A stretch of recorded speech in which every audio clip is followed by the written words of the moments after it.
कानून हाँ। जो बाबा साहब अम्बेडकर ने संविधान लिखा वो अपने आप में पर्याप्त है कि संविधान या कानून कितना अच्छा हो ये डिपेंड करता है उसके लागू करने वाले पर। आदेश के पहले कि भाई 7 साल तक जिसको है उसको अरेस्ट करने की जरूरत नहीं है, लेकिन अरेस्ट कर लेते। इतना बड़ा घोटाले का आरोप लगा, बहन जिससे मतभेद हुआ, 27 साल का लंबा सफर, विश्वास काफी था, तो उसके बाद कभी आपने जैसे एक बार भी प्रयास किया आपने उनसे पूछने के कि बहन जी ये कैसे आपके अंदर ये चीजें आई? हम ही अरेस्ट हो गए जो हम हत्यारों को पकड़ने की बात कह रहे थे, और मेरे यहाँ रेड हो गई, कांग्रेस की गवर्नमेंट थी। बीच में राजनीति से थोड़े दिन तक गायब रहे। नहीं, ये अयोध्या वाला जो मामला था, वो जो पैसे वाला आरोप लगता है, टिकट लेकर के पैसा देती हैं बहन जी कि हमारी बात रखती है, ओम प्रकाश तिवारी जी की बात रखती है।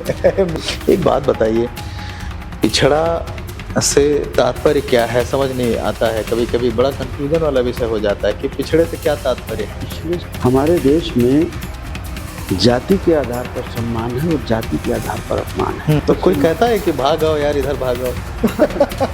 और बाकी तब तो आप ये बातें अगर आप पूछने लगे तो ये कौन बोलेगा, पता है इसलिए। तो आप कह रहे हैं कि डीएम बढ़िया आदमी है, SIR हो किस ले रहा है? अभी आप कह रहे हैं डीएम व्यक्तिगत अच्छा आदमी है, लेकिन कलेक्टर अगर रहना है तो गवर्नमेंट की बात माननी है ना।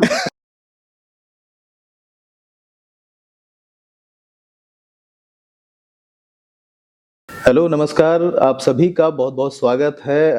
अनछुए अनकहे अनसुने पहलुओं पर हम बातें करते हैं और हमेशा एक विशिष्ट अतिथि हमारे कार्यक्रम में मौजूद होते हैं।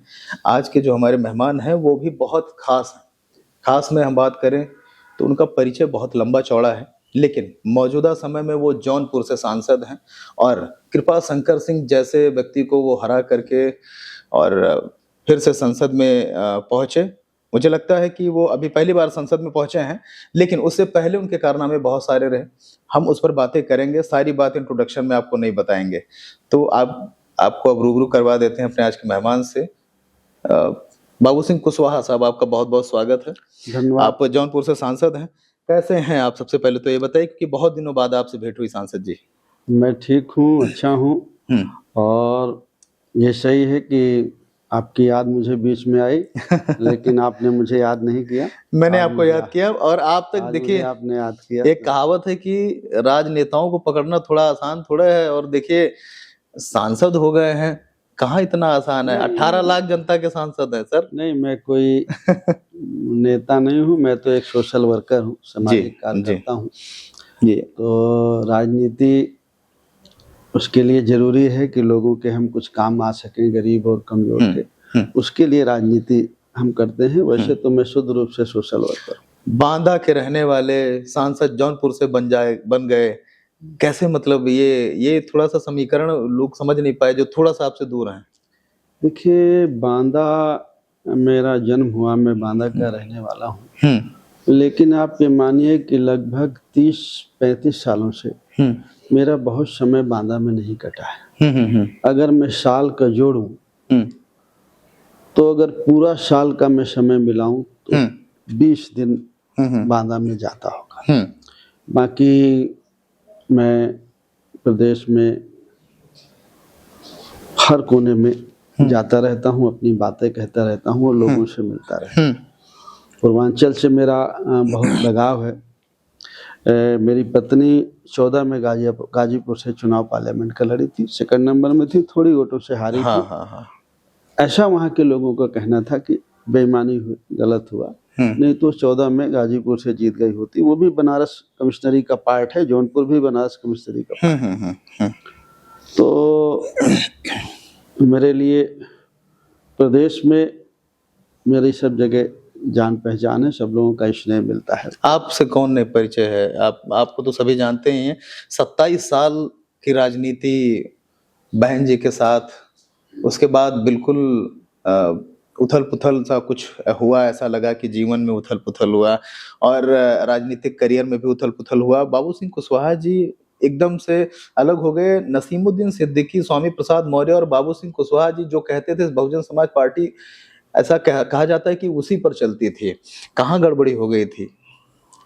नहीं, ऐसा नहीं था। हम लोग मानवर कांशीराम जी के विचारों के साथ जी जी हम लोग चले, चाहे वो छत्रपति साहू जी महाराज के विचार रहे हों, फुले के विचार रहे हों, बाबा साहब अम्बेडकर के विचार रहे हों, जितने इस देश में वीकर सेक्शन के लिए जिन लोगों ने, जिन महापुरुषों ने किया, चाहे मैं आपको कहूँ संतराम बिये हैं, संत गाड़गे हैं, बिरसा मुंडा भगवान जिनको हम बोलते हैं, तो स्वामी ब्रह्मानंद जो हमीरपुर के रहने वाले हैं, रामस्वरूप वर्मा जिन्होंने अर्जक संघ की स्थापना की, ललई यादव जी, ये बहुत सारे विचारों को लेकर के मानवर कांशीराम जी चले और उन्हीं के विचारों से प्रभावित होकर के हम लोग उनके साथ जुड़े। उनके बाद हम लोगों ने मायावती जी के नेतृत्व में काम किया। अब एक दौर आया, एक समय आया जो ये परिस्थितियां पैदा हो गई। कहाँ गड़बड़ी हुई? मायावती जी से विचार अलग हो गए या फिर 27 साल का लंबा करियर था? देखिए, विचार वो क्या कहिए उसको मैं किन शब्दों में व्यक्त करूं, लेकिन गवर्नमेंट बनने के बाद फुल बहुमत की एक ऐसा समय आया कि एक बड़ी साजिश के साथ तहत कुछ घटनाएं लखनऊ में कराई गई और वो जो डॉक्टर वाला कांड हुआ, जो डॉक्टर मर्डर कांड हुआ, हाँ। उसमें आप पर आरोप लगा कि हत्या का आरोप। नहीं, हत्या का आरोप हमारे ऊपर नहीं लगा, कभी नहीं लगा हमारे ऊपर हत्या का आरोप, हमारे ऊपर करप्शन का लगा। करप्शन का तो लगा था, हाँ, वो तो आपका 4 साल अंडर ट्रायल चला था। हम अभी चल रहा है, अभी चल रहा है। हत्या का आरोप हमारे ऊपर नहीं, हत्या का हमारे ऊपर केस भी नहीं है। हाँ, देखिए, जब फैमिली वेलफेयर, जो परिवार कल्याण 23/9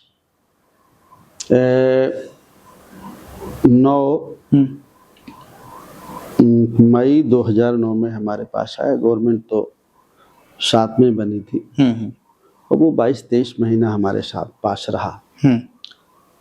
उस दरमियान जब हमारे पास आया तो जो फैमिली वेलफेयर का काम देख रहे थे स्वयं उनकी हत्या हो गई। फिर थोड़े दिन बाद एक दूसरे सीएमओ की हत्या हो गई। फिर कुछ दिन बाद एक डिप्टी सीएमओ जेल में संदिग्ध हालत में वो मृत पाए गए। तो ये सारी चीजें जब हुई, प्रेस मीडिया में आप लोगों को अगर ध्यान होगा, ये आता रहा कि डॉक्टरों का हत्यारा कौन, और मीडिया ने बहुत सारी बातें कही। और जब दूसरी हत्या हुई, डॉक्टर बीपी सिंह जी हमारे दोस्त थे, उनकी हत्या के बाद हम लोगों का रिजाइन हुआ और रिजाइन देने के बाद हम लोगों की कोशिश थी कि हत्यारे पकड़े जाएं। लेकिन फिर गवर्नमेंट की तरफ से प्रेस कॉन्फ्रेंस हुई और गवर्नमेंट ने प्रेस कॉन्फ्रेंस में कहा, उस समय शशांक शेखर होते थे कैबिनेट सेक्रेटरी, उन्होंने कहा कि इन हत्याओं में करप्शन का इन्वॉल्वमेंट है। तो प्रेस मीडिया ने ये कवरेज करना शुरू किया हत्याओं को। पहले अकेले हत्याएं चल रही थी, फिर करप्शन और हत्या साथ चलाई गई। ये गवर्नमेंट ने प्रेस कॉन्फ्रेंस। तो हत्या का करप्शन से क्या लेना देना? गवर्नमेंट ने बोला ना, जब आप लोगों का दबाव पड़ा प्रेस मीडिया का, कि भाई जब ये कहा कि हत्यारे पकड़े जाएं, डॉक्टरों का हत्यारा कौन, तो गवर्नमेंट की तरफ से प्रेस कॉन्फ्रेंस की। ये समझने की बात है कि गवर्नमेंट की तरफ से प्रेस कॉन्फ्रेंस की इन हत्याओं की वजह करप्शन से है। तो 4-6 दिन हत्या और करप्शन साथ में चला मीडिया में, और धीरे धीरे हत्याएं नीचे हो गई, करप्शन ऊपर आ गया और हत्याएं फिर गायब हो गई, करप्शन की चर्चा होने लगी। हम ये कह रहे थे कि हत्यारे पकड़े जाएं, तो करप्शन में हमको बंद कर दिया और हत्याएं गायब हो गई। आज भी अगर आप चर्चा करें जी तो बाबू सिंह कुशवाहा एनआरएचएम में फंसे थे, वो तो चर्चा होगी, हत्याओं की चर्चा नहीं। हाँ, एनआरएचएम की तो बड़ी चर्चा हुई। वो एक घटना हुई और उस घटना के बाद हम जेल चले गए। मैं पहला व्यक्ति हूँ। कितने दिन जेल में रहे? मैं लगभग 4 साल रहा। 4 साल रहा अंडर ट्रायल। अच्छा, एक बात हम थोड़ा सा आपको इंटरप्ट करके जानना चाहेंगे सांसद जी, बड़े अनुभवी व्यक्ति हैं। जब तक कोई भी मामला हो, केस साबित ना हो जाए तब तक क्या जेल जो ये भेजने का प्रावधान है हमारे संविधान में या कानून में, इसमें फेरबदल होना चाहिए? या आप जैसे पार्लियामेंट के आप सदस्य हैं, क्या आपको मन में आता है जो आपके साथ बीती तो उसको वो एक प्रश्न उठाया जाए पार्लियामेंट? देखिए, जो नियम है, हाँ। जो हमारा संविधान कहता है, जो कानून कहता है, तो उस पे बारे में हम कोई टिप्पणी नहीं करेंगे। लेकिन लेकिन अगर नियम, आरोप कैसा भी हो, आरोप अगर गलत साबित देखिए, होता है नियम, तो उसके कानून बाद क्या? कैसा भी हो, हाँ, वो डिपेंड करता है लागू करने वाले पर। हाँ। लेकिन संसद तो कानून बनाती है ना, कानून कितना अच्छा है, हाँ, उसी कानून से हम किसी को रिलीफ दे देते हैं, हाँ, और उसी कानून से हम किसी को पकड़ कानून में संशोधन होते हैं, संसद कानून बनाता है और जो है उसमें अगर प्रश्न उठाया जाए, अगर कोई दिक्कत हो, क्योंकि आप जनप्रतिनिधि हैं, तो आपको लगता है कि जो है इसमें संशोधन होना चाहिए थोड़ा सा, जब तक अंडर ट्रायल हो कोई चीज। कानून आप कितने भी संशोधन कर लीजिए, ये लागू करने वाले पर डिपेंड करता है कि लागू करने वाले की मंशा कैसी है। कई बार संसद बनाम सुप्रीम कोर्ट चला है, हमने देखा है बीच में। देखिए, हमारा कानून, हाँ, जो बाबा साहब अम्बेडकर ने संविधान लिखा, वो अपने आप में पर्याप्त है। हाँ, थोड़ी बहुत कहीं चेंजेज हैं, उसकी व्याख्या करना है तो माननीय सुप्रीम कोर्ट है, अदालतें हैं। लेकिन ये आप सच मानिए कि संविधान या कानून कितना अच्छा हो, ये डिपेंड करता है उसके लागू करने वाले पर, उसकी मंशा कैसी है।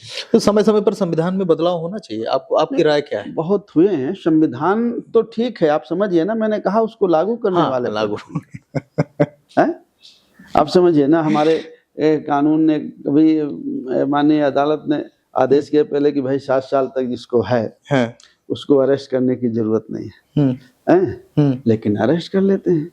जिसको नहीं जरूरत है उसको नहीं अरेस्ट करते, जिसकी जरूरत है उसको अरेस्ट कर लेते हैं, और ज्यादा दबाव बनाएंगे तो फिर 7 साल के से ज्यादा की धारा लगा देते हैं उस पर। तो ये तो उस पर डिपेंड करता है कि गवर्नमेंट क्या चाहती है, और जो जिसको किस नियत से वो काम कर रहा है। इतना बड़ा घोटाले का आरोप लगा, बहन जिससे मतभेद हुआ, 27 साल का लंबा सफर, विश्वास काफी था, तो उसके बाद कभी आपने जैसे एक बार भी प्रयास किया आपने उनसे पूछने के कि बहन जी ये कैसे आपके अंदर ये चीजें आई? नहीं, हमारे इस बारे में कभी कोई, जब तक हम बीएसपी में रहे तो उस समय तो यही था भाई कि जिन लोगों ने निर्दोष डॉक्टर मारे हैं वो अरेस्ट हो। उसके बाद हम ही अरेस्ट हो गए, जो हम हत्यारों को पकड़ने की बात कह रहे थे। उसके बाद तो हमारी कोई मुलाकात हुई। बीच में बीजेपी में आप गए, क्या था वो? उसके बाद फिर आप वहाँ रुके नहीं? हाँ, बीजेपी में समय माननीय गडकरी जी अध्यक्ष थे, तो मैं, बीएसपी ने मुझे अलग कर दिया था, तो मैं बीएसपी से अलग था, तो मेरी उस समय गडकरी जी से बातचीत हुई, तो उन्होंने कहा, तो मैंने बीजेपी ज्वाइन की। लेकिन फिर जब ज्वाइन करने के दूसरे दिन मेरे ऊपर रेड हो गई। मैं ज्वाइन नहीं किया था तो रेड नहीं थी। 3 जनवरी मुझे याद है, 3 जनवरी 12 को जैसे मैं ज्वाइन किया तो 4 को मेरे यहाँ सीबीआई की रेड। वो बहन जी का जो है समर्थन प्राप्त था कांग्रेस को, ऐसा कुछ हुआ? और मेरे यहाँ रेड हो गई, कांग्रेस की गवर्नमेंट थी, वो तो आप जान ही रहे हैं, समर्थन था।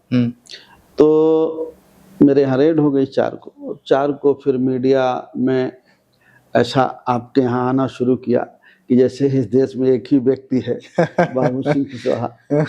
तो फिर हम लोगों ने बातचीत की, और हमें ने एक पत्र लिख करके दिया कि जब तक मेरे खिलाफ जांचें रहेंगी तब तक मैं अपनी मेंबरशिप निलंबित रखूंगा। उसके बाद सोचेंगे। तो बात खत्म हो गई वहां से। बीच में राजनीति से थोड़े दिन तक गायब रहे? नहीं, गायब नहीं रहा, आप लाइमलाइट से दूर रहे। उसके बाद आपको जानकारी शायद नहीं, मैं आपसे मिलता रहता था ऑफ कैमरा, लेकिन बताऊं, मैं फरवरी 16 में निकला, और निकलने के बाद मैं यहाँ से 3 दिन में लखनऊ पहुंचा।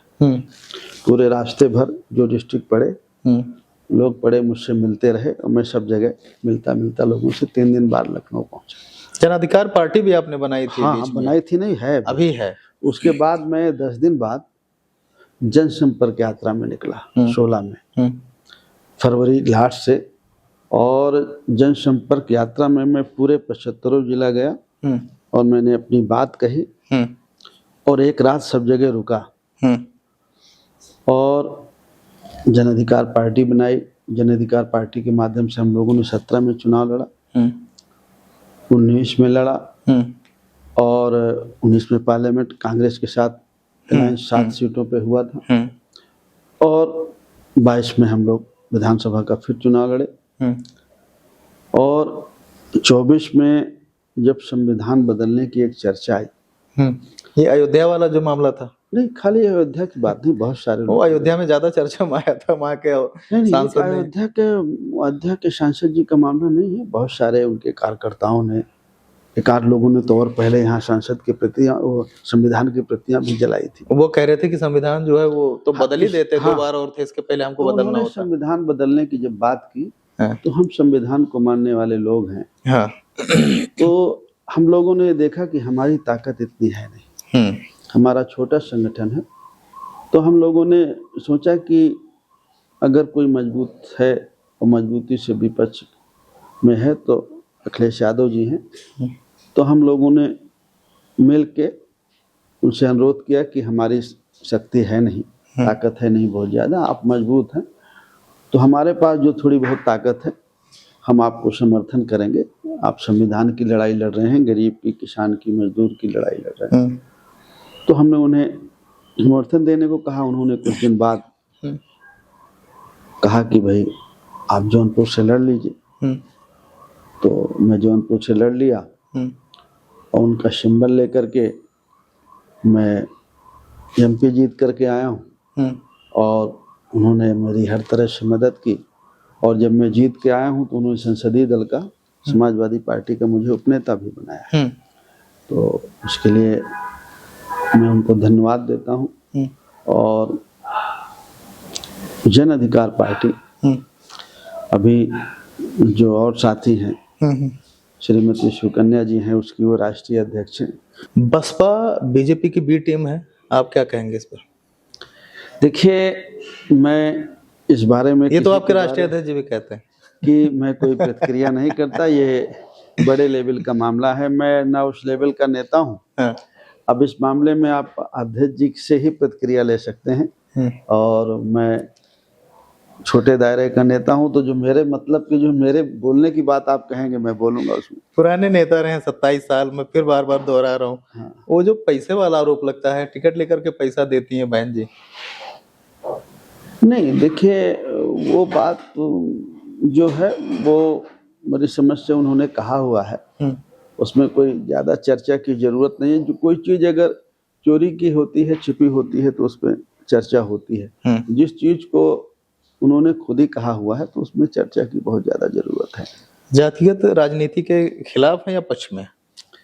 देखिए, आप इस सच्चाई को स्वीकार करिए ओम प्रकाश जी कि हमारा देश जातियों का देश है और जातियां जिसकी जितनी भागीदारी, हमारा देश जातियों का देश है।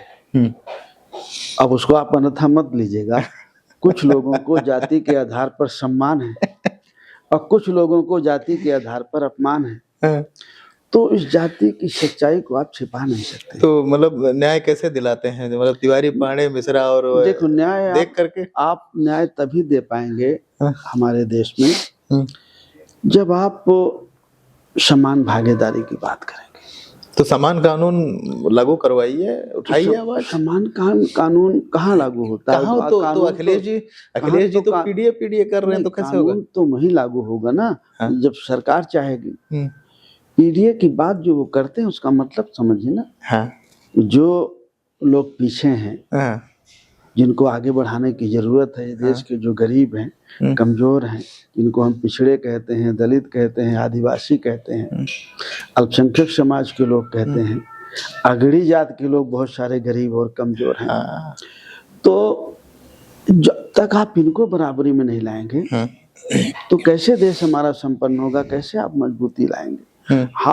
हम आप लोग जब जातियों में बढ़ जाते हैं तो हम समझ नहीं पाते हैं कि हमारा कितना नुकसान हो।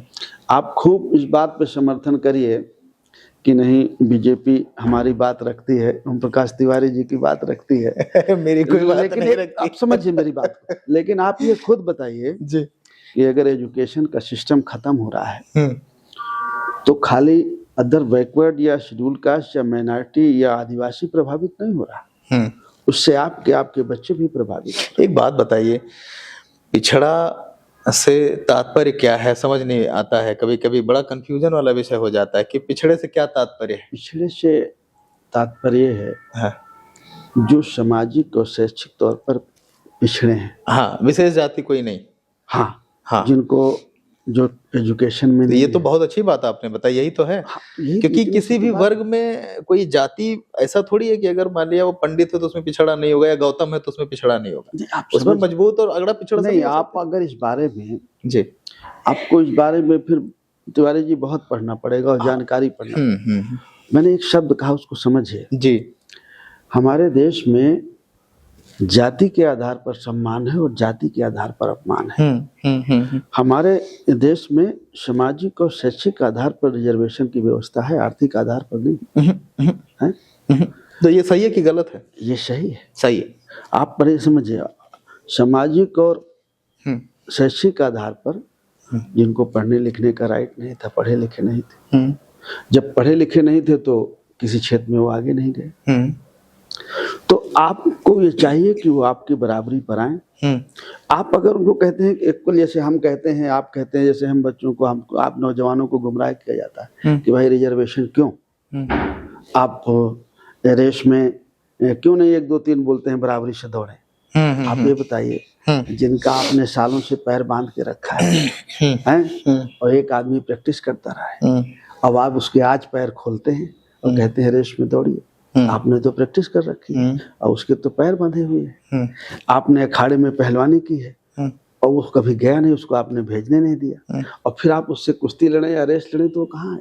आपकी पार्टी जैसे बार बार कहती रहती है संविधान खत्म हो जाएगा तो रिजर्वेशन खत्म कर देंगे, तो भाजपा आरक्षण सही में खत्म कर देगी, रिजर्वेशन खत्म कर देगी? देखिए, रिजर्वेशन को समझिए, रिजर्वेशन मुद्दा सरकारी नौकरी का नहीं है।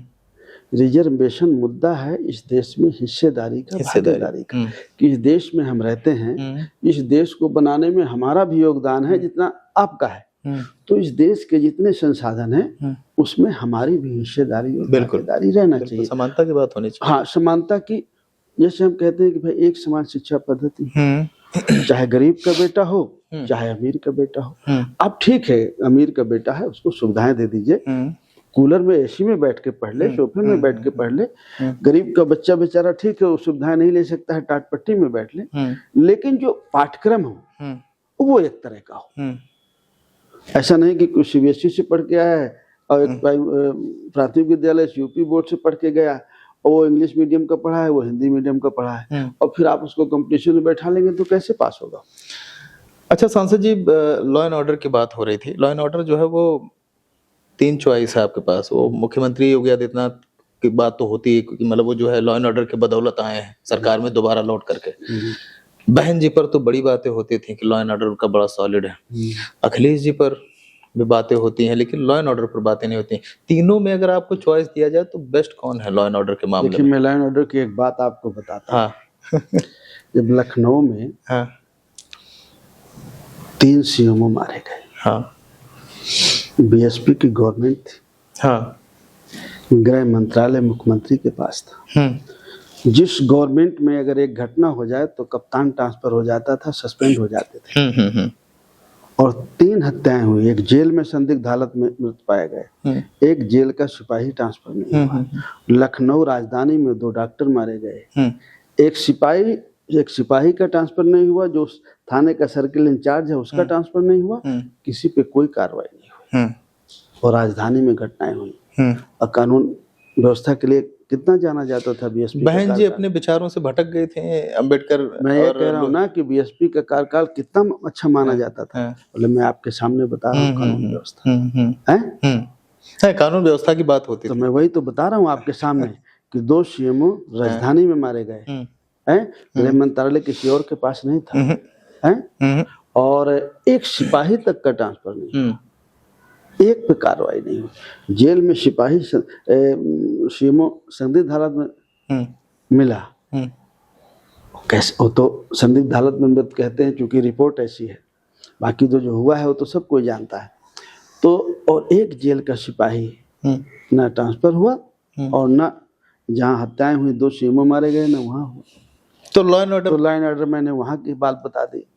वर्तमान के लॉ एंड ऑर्डर की आपको अच्छी तरह से मालूम है कि कुछ लोग हैं जो कुछ भी करे उनको कोई दिक्कत नहीं, और कुछ लोग हैं कि उनके घर में बुलडोजर चल जाता है।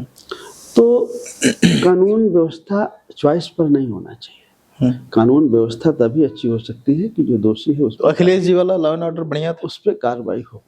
अखिलेश जी वाला देखिए उनके समय में जो 112 डायल है ना, पहले कुछ और नंबर था ना, 108 नंबर था, और वही नाम बदलने वाली बात आप कहने ना। लेकिन ये उनकी एक वो थी कि वो 108 नंबर लाए और फोन करने पे थोड़ी देर में पुलिस पहुंच जाती। उनकी मंशा को आप देखिए, हैं जो चीजें वो लाए 108, और वो वुमेन वाला वो क्या, उसका क्या नंबर था पहले, 1090 जिसको बोलते हैं, 1090 चौराहा बोलते हैं लखनऊ, उसका पहले नंबर कुछ दूसरा था। 100 वो तो विमेन पावर लाइन की आप बात कर रहे हैं, विमेन लाइन की बात कर रहे हैं आप। तो उनके समय में जो काम उन्होंने किया, हर डिस्ट्रिक्ट हेडक्वार्टर को 4 लाइन से जोड़ने का, तो लखनऊ को सुंदर बनाने का, तो ये चीजें उनकी बहुत अच्छी थी। और देखो सबसे बड़ी आप बात बताइए कि यूथ हैं, पढ़े लिखे हैं, तो निश्चित तौर पर उनकी सोच अच्छी है प्रदेश के बारे में, देश के। अच्छा सांसद जी, अगर हम सत्ता पक्ष की बात करें, आपकी पार्टी के नहीं, तो बढ़िया नेता कौन आपको लगता है और किससे संबंध आपके बढ़िया है? कि मतलब यार ये भाजपा का जो ये नेता है ये बढ़िया आदमी है, इसके विचार बड़े बढ़िया हैं, ये हमारे टाइप का आदमी है थोड़ा सा। देखिए राजनीति में है, विचारों का मतभेद है, विचार नहीं मिलते हैं वो अलग बात है। सब नेता अच्छे हैं, किसको बुरा कहें किसको तो वही तो कहावत है ना कि वो जैसे वैचारिक मतभेद है नेता कहते हैं, लेकिन जो है ऐसे तो जो है सब लोग साथ में चाय पीते हैं। वैचारिक मतभेद तो जो हैं वो सभी हैं, हम अलग विचार के लोग हैं, वो अलग विचार के लोग हैं, हम संविधान को मानने वाले लोग हैं। वो लोग तो संविधान से चल रहे हैं। कहाँ संविधान फाड़े डाल रहे हैं बताइए। वो संविधान से चल रहे हैं, हम संविधान को मानने वाले लोग। अच्छा, स्वामी प्रसाद मौर्य जी आपके बड़े पुराने दोस्त रहे हैं, वो मानस की प्रतियां फड़वा दिए थे, तो वो सही था गलत था? नहीं, देखिए हम एक चीज बताएं, हम किसी विचार को हम मानते हैं, किसी महापुरुष को, किसी भगवान को हम मानते हैं, ये हमारी श्रद्धा है जी। अगर आप किसी को मानते हैं वो आपकी श्रद्धा है, तो वो तो बता दीजिए। अगर हमारा भगवान अच्छा है तो आपका भगवान अच्छा कैसे नहीं, हम उस पर नहीं कह रहे हैं बात। तो यानी वो गलत किया था स्वामी प्रसाद मौर्य जी। किसी को जिसमें हमें बुराई नजर आती है उस बात को हम कहें, और कहने का एक तरीका है कि अपनी बात हम विरोध जताने का अपना एक तरीका होता है, सादा ये जरूरी नहीं है कि हम उसको हर बात का डंडा उठा करके जवाब गाली दे के हम विरोध करें। तो मौर्य जी हमारे साथी रहे हैं, हमसे बड़े हैं हमारे। अच्छा, सभी लोग जो है वो छोड़ करके कहीं ना कहीं जो है सब निकल गए धीरे धीरे करके, तो आपको बताए थे पहले आप निकल गए, अब हम भी पीछे पीछे आ रहे हैं। नसीमुद्दीन सिद्दीकी हो गए, स्वामी प्रसाद मौर्य हो गए, और सबके सब जो है बहन जी के विचारों से। सिद्दीकी भी सीनियर लीडर हैं, अच्छे आदमी थे वो भी, मौर्य जी, सारे लोग। देखिए ये आप अगर देखेंगे तो बीएसपी से निकले हुए बहुत सारे लोग हैं जो समाजवादी पार्टी में हैं, एमएलए हैं, मेंबर पार्लियामेंट है। बचपन का कोई ऐसा मित्र है जिसके साथ बैठ करके अभी भी जो है कहते हैं कि छोड़ो यार राजनीतिक चीजें, थोड़ा सा बैठ लेते हैं, थोड़ा सा कुछ गुफ्तगू हो जाए, कुछ बचपन की यादें ताजा हो जाएं? बहुत सारे, कभी कभी जो बोझ हो जाता है। ये तो देखिए जब आप दोस्तों के साथ बैठते हैं, देखिए नाम तो मैं नहीं बताऊंगा, एक दोस्त मेरे ये बैठे हुए हैं। ये आप लोग जो यंग बने हुए हैं सर, ये मतलब क्या खाते होते, फिटनेस पर भी ध्यान देते? यंग बने, अरे वो जैसे आपको हमने 15 साल पहले देखा था वैसे देखा। तब इतने सफेद थोड़ी थे, तब बाल काले थे थोड़ा सा, वो तो आप डाई तब भी नहीं करवाते थे, तब भी वैसे तब भी वैसे है। बचपन की यादें आती हैं, जो साथी थे साथ में पढ़े लिखे वो सब याद आते हैं। और जैसे आप लोग आपस में बैठ के चर्चा करते हैं हम सब लोग भी बैठ के चर्चा करते कभी कभी मन होता है जैसे आपके मित्र यहाँ बैठे हुए कि चलो यार आज फिल्म देखा है, कोई शौक हो कैसा है जीवन का, पर्सनल हाँ कोई व्यक्तिगत शौक, कुछ खाने पीने का या फिर फिल्म देखने का, क्या शौक? अभी हमारे साथी जो है हाँ। 3-4 दिन पहले आए थे, तो हंसने की बात है, तो हम बैठे थे, तो ये हुआ यार चलो गोलगप्पे खाने जाते हैं, तो हम जाके उनके साथ कनॉट प्लेस में गोलगप्पे खाए। जब साथी हैं उनके साथ मिलते हैं, बैठते हैं, बात होती है, तो सब कोई जैसे फिल्म वगैरह देखते हैं बाबू सिंह कुशवाहा जी? पिक्चरें तो बहुत दिन से सिनेमा टॉकीज में जाके तो नहीं देखे हैं, लेकिन जब टीवी वगैरह कभी देखने का मौका मिला, और आजकल मोबाइल एक ऐसा सिस्टम है कि मान लीजिए आप और कुछ देखते रहिए, पलटते रहिए, कोई अच्छी चीजें आ गई तो वो भी देख लेता है। तो ये सब जीवन का पार्ट है, ये तो चलता रहता है।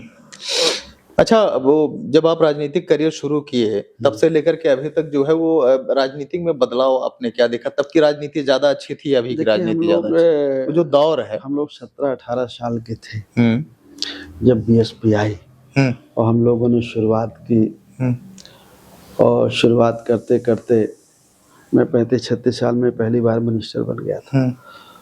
तो उसमें अब में बहुत फर्क है। हम लोग बीएसपी के समय में जो बात करते थे, काम अपनी बात को कहते थे, बहुत डर नहीं लगता था, जबकि कांग्रेस की गवर्नमेंट है थी, और उस जमाने में बीएसपी की बात को कहना गांव में, संविधान तो 1950 से लागू हो गया था, लेकिन गांव में जो गैर बराबरी थी वो बहुत बड़े पैमाने पर थी, तो उस बात को कहना, खुल के कहना, माइक से कहना बहुत मुश्किल थी, लेकिन कह लेते थे हम लोग, अपनी बात कह लेते थे, एक दूसरे के साथ खड़े हो जाते। प्रधानमंत्री जो है आज तक जो नेहरू जी के बाद और नेहरू के समय से अभी तक हुए, सबसे बढ़िया प्रधानमंत्री बाबू सिंह कुशवाहा जी को कौन लगे?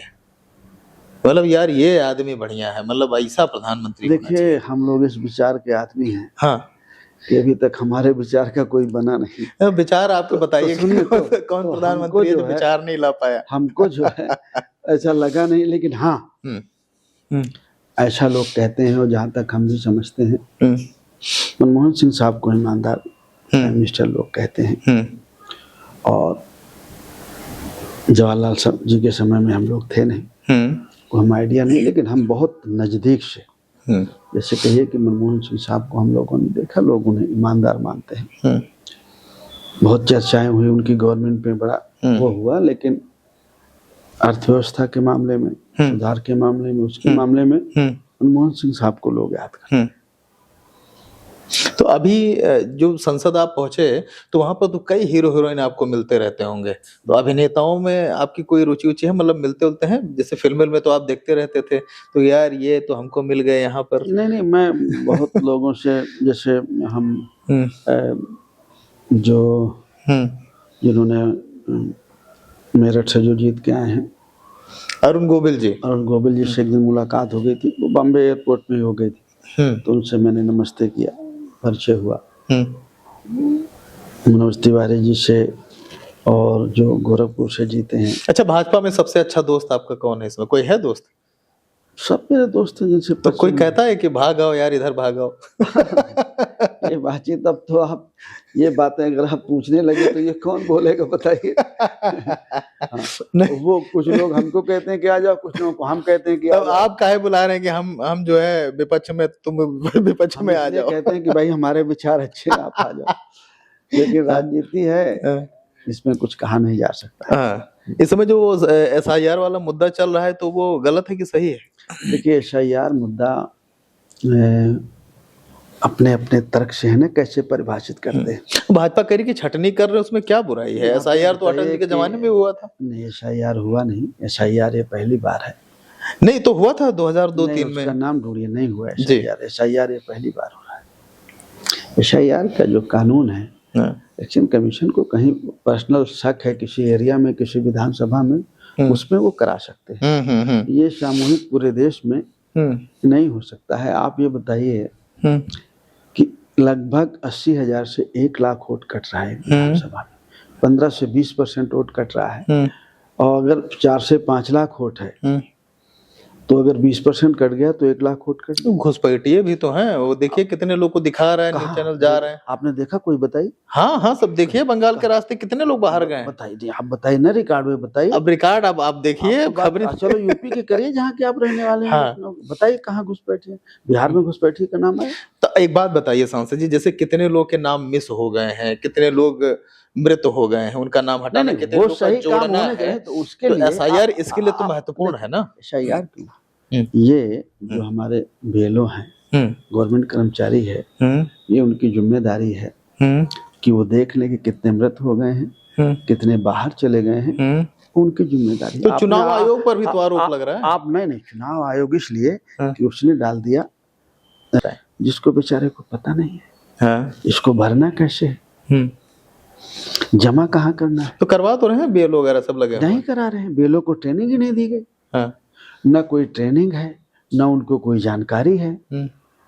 वो अच्छा चलिए, बिहार में तो आरोप लगा, मैं यूपी कि चुनाव मतलब जो है एकदम नजदीक था, तो ये हुआ कि हो सकता है जीतने के लिए बीजेपी ऐसा करा रही हो, लेकिन यहाँ यूपी में चुनाव थोड़ा है, तब तो अभी करा रहे तो क्या अरे भाई, तो यूपी में करा रहे हैं तो यूपी की ही तो बात बता रहा हूँ। हाँ। अब जैसे मैं आपको एक घटना बताऊं, अपनी ही बताऊं। मैं जौनपुर से एमपी हूँ। मैंने चुनाव आयोग को चिट्ठी लिखी 2 बार और डीएम को कहा। डीएम हमारे यहाँ का अच्छा आदमी है जौनपुर का, हम उसको बुरा नहीं कहते, कि भाई हमें बूथ वार आप दीजिए, कि रोज का बनता है उनके यहाँ कि हमारी पार्टी को बूथ वार दीजिए कि कितने कितने लोगों ने फॉर्म भर दिया, कितने लोगों ने नहीं भरा, कितने लोग अभी रह गए। पूरे प्रदेश में सब जिलाधिकारी देते हैं, वो हमें नहीं देते। हमें पूरे विधानसभा का आंकड़ा देते हैं। हमें बूथ वाइज अगर पता चल जाए कि 1800 वोट थे वहाँ, तो वहां भी प्रभाव है सत्ता का। सत्ता का प्रभाव है। और एसआईआर हो किस लिए? तो आप कह रहे हैं कि डीएम बढ़िया आदमी है, एसआईआर हो किस लिए रहा है? अभी आप कह रहे हैं डीएम व्यक्तिगत अच्छा आदमी है, लेकिन कलेक्टर अगर रहना है तो गवर्नमेंट की बात माननी है ना। आप समझिए ना, अगर कलेक्टर को कलेक्टर रहना है तो जो गवर्नमेंट है उसको मानना। अच्छा, अभी जो मौजूदा जो ये, अच्छा सब छोड़िए, ये जो 370 हटा, ये गलत हुआ सही हुआ? पहले तो आप उसको पढ़िए। अब लीजिए, अब आप हमारे आप उसको पढ़िए कि हटा कितना, हटा कितना, कितना हटा, कितना बचा। अब बताइए। अच्छा ये बताइए। हाँ। बड़ी मजेदार बात आपको बता। अब इसको सुनिएगा ध्यान से, आपके काम आएगा जी। कहते हैं, हम लोग तो आपसे सीख ही रहे हैं, आप बताइए। 370 हटा, तो आप वहां जमीन खरीद सकते हैं। 370 हटा, तो आप वहां जमीन खरीद सकते हैं। ये हो गया, वो हो गया, अब कुछ हो नहीं सकता था वहां। आप इसको घटना को तो समझिए। और यहाँ का हिंदू मुसलमान भी प्रभावित हो रहा है। 370 हटा तो बहुत खुश है हिंदू, और हट गया तो मुसलमान भाई नाराज है। अब आप बताइएगा मुझे, मेरी बात को, 370 था तो यहाँ के मुसलमान भाई को क्या फायदा था? क्या फायदा था बताइए। और सुनिएगा मेरी बात, और यहाँ के हिंदू का क्या नुकसान था? दोनों बातें समझिए ना। अगर 370 था तो यहाँ के हिंदू का क्या नुकसान था, हैं? और यहाँ के मुसलमान का क्या फायदा था? अपने देश में झंडा नहीं फहरा पा रहे थे, बता रहे हैं। अब नहीं, आप पूरी बात समझेंगे तो आपको बताइए। हम सुन, मैं आपसे जो सवाल कर रहा हूँ कि 370 था तो यहाँ के हिंदू का क्या नुकसान था कश्मीर के अलावा, और यहाँ के मुसलमान का क्या फायदा था?